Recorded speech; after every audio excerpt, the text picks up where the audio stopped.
The Africa Polling Institute, in its recent studies, found out that weak economy and insecurity are the major factors that motivate Nigerians to emigrate to Canada. In its study titled Deconstructing the Canada Rush, the Institute also noted that favorable Canadian immigration policies appear to also constitute a key enabler and pull factor attracting prospective migrants. I'm being joined by the Executive Director of Africa Polling Institute, Dr. Bell Ihua. He joins us from our studios in Abuja. Good morning, Dr. Ihua, and thanks for joining us on the program. Good morning. My pleasure to be here. All right, so tell us why this study was necessary at this point. Okay, thanks for that question. We're in Nigeria, I believe, as social researchers, as opinion pollsters, we are the barometers of the country. And it's our job to constantly feel the pulse of the nation on various issues that pertain to public life and, of course, governance.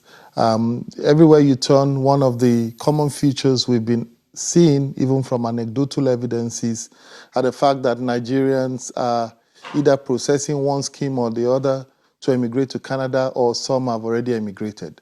And we took the responsibility up ourselves at Africa Polling Institute to conduct a scientific study to understand what the issues are and why Nigerians are immigrating to Canada. And from that study, we came up with two broad results that showed certain factors which we considered push factors and other factors which we consider pull factors.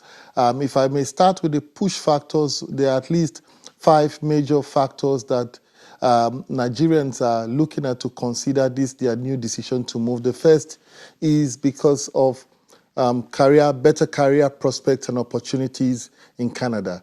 The second is due to the situation of heightened insecurity and violence in the country.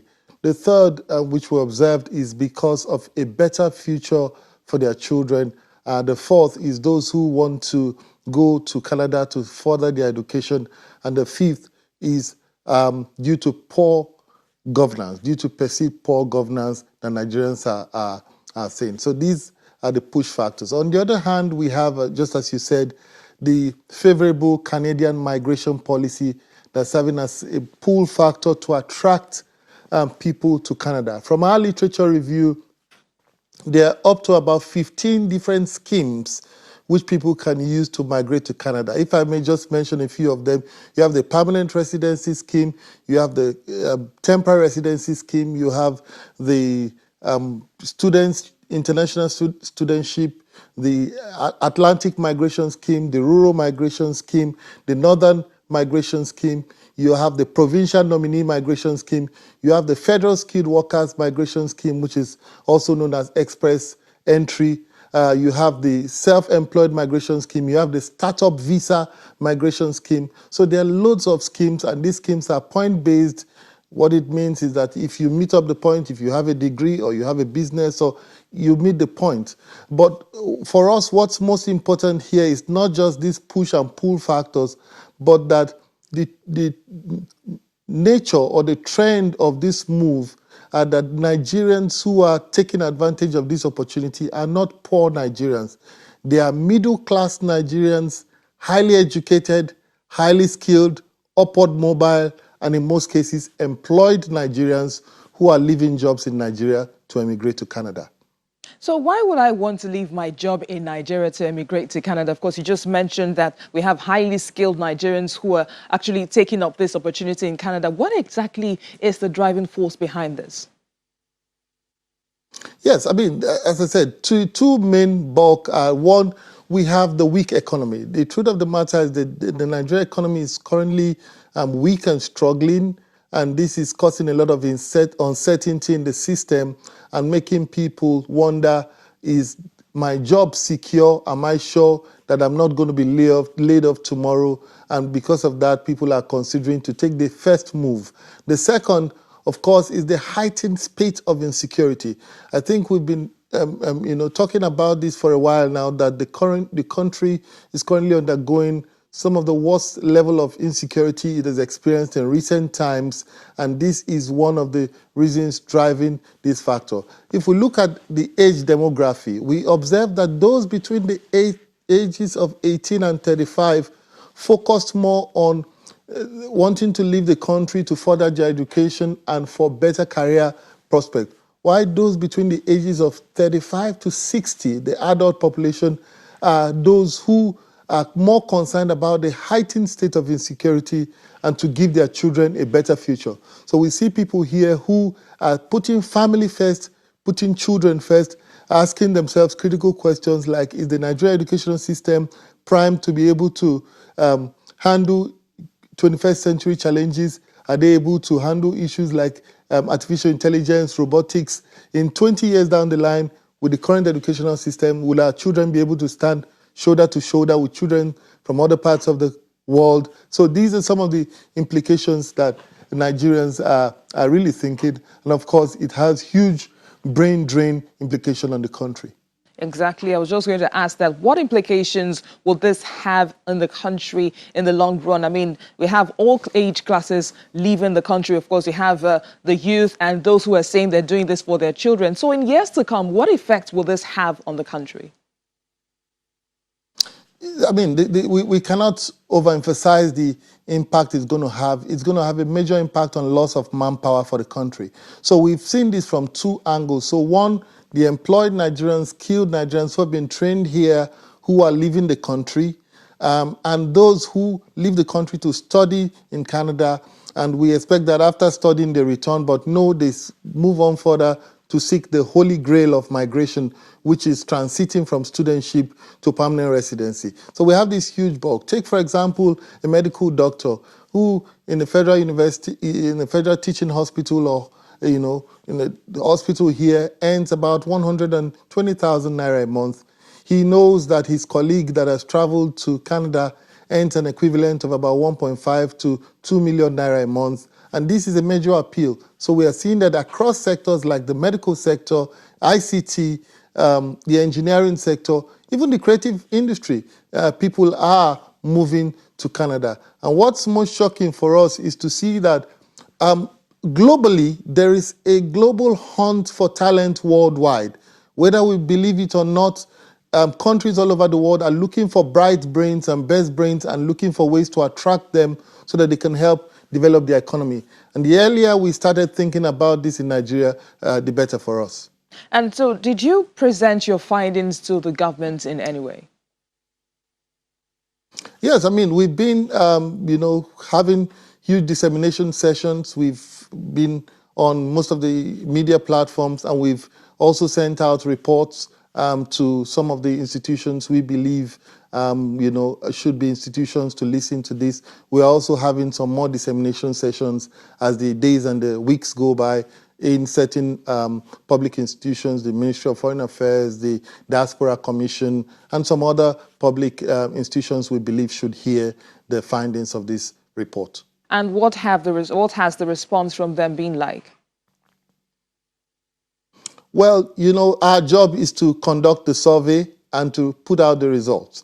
Ultimately, it behoves on them what they do with the findings. But I think so far there is an urgency that we want to see, which we may not necessarily be seeing. There's urgency in terms of rejigging the economy and bringing the economy back on its feet so that businesses can thrive. I mean, I just heard your guest, AKOBG, talking about how the impact of the economy on SMEs, and that's part of what we are saying. The economy is weak. SMEs cannot afford interest rates of 2 digits. It has to come down much below that. And of course, there's a huge issue of security, of certain corridors in the country now, Lagos, Lokoja, Kaduna, Abuja, and some of certain corridors have become kidnapper zones, banditry zones, death traps. And what we really need to do is to have our military generals and our military security chiefs look critically into addressing this issue of insecurity. It goes without saying that we are currently experiencing heightened insecurity than we've ever experienced in the past in this country, and all hands need to be on deck to rejig our security architecture and ensure that every Nigerian citizen has effective security services that can ensure that we sleep with both eyes closed and not wondering what will happen next.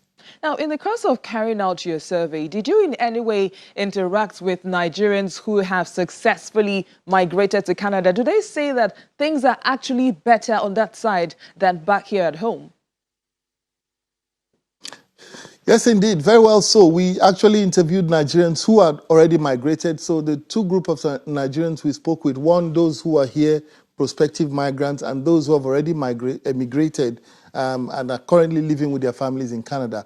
And we asked them this question in retrospect, thinking back, do you think you made a good decision to emigrate with your family to Canada? I can tell you categorically that 59% of those we spoke to said it has been an excellent decision, which they do not regret. 38% say it has been a good decision so far. We only had about 1% of the population saying it's been a wrong decision. So there you have it. You have 97 to 98% of those who have emigrated saying that it's been a very good decision. But beyond that, we also asked them if they were willing to return to Nigeria in future at some point.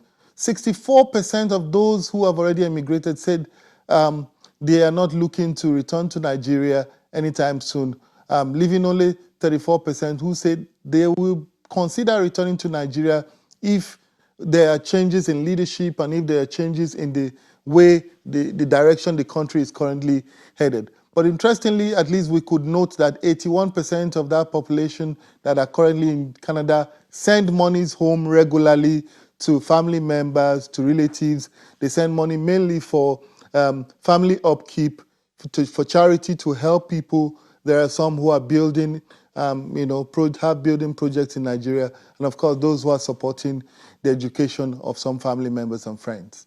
Now let's talk about just that 1% that actually say that they do regret making that decision, relocating to Canada. Did they give you the reasons why? We try to probe on the reasons why that 1%, we really didn't get much, but it's our sense that there are certain people who, at the end of the day, home is home. And I think the weather in Canada is a big issue. Of course, it's really cold. And for some people, I guess they didn't anticipate or bargain that the sort of weather they met there is what they would meet. And that's what is leading to that 1%. But by and large, we can see clearly that the majority, you hear people saying things like, our children are now settled in good schools. We're not paying even for their schooling. We live in a community or a neighborhood that's safe and secure.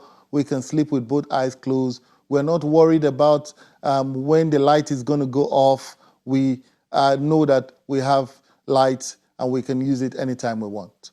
Now, at a time like this, when the Nigerian economy is struggling to survive now, do you actually see more Nigerians migrating to not just Canada, but anywhere they think they can actually find greener pastures? Yeah, part of this study showed the sort of top countries that Nigerians were considering to emigrate to. So in the past, the UK and the US were sort of hot spots. But of course, the current immigration policy in the US have not made it as attractive as it used to be. And of course, there were implications from Brexit, pre-Brexit implications, and now post-Brexit implications that meant that also the UK was no longer as attractive as it was in the past. So that's why Canada and Australia are sort of the two big, factors now that are playing out. But what we also see is that there's also a huge implication for for foreign direct investment and funds coming back, so financial remittances. If you remember, CBN reported in 2018 that about $25 billion was remitted by Nigerians in the diaspora. So and that was up from only $22 billion in 2017. So between 2017 and 2018, there's an additional $3 billion added to the number, the amount being remitted from Nigerians in the diaspora. So this is a huge component that is sort of a benefit, but of course, it needs to be balanced. Because if we have all our brightest brains out of the country, who's going to do the thinking in-house? If, for example, all our consultant surgeons are thinking of going abroad, if it comes to performing very major and serious medical surgery in this country, who are those going to be conducting that surgery? So these are some of the implications. Many thanks for speaking with us on Business Morning. We've been talking to the head of Africa Poll. Thank you so much for speaking with us on Business Morning. My pleasure.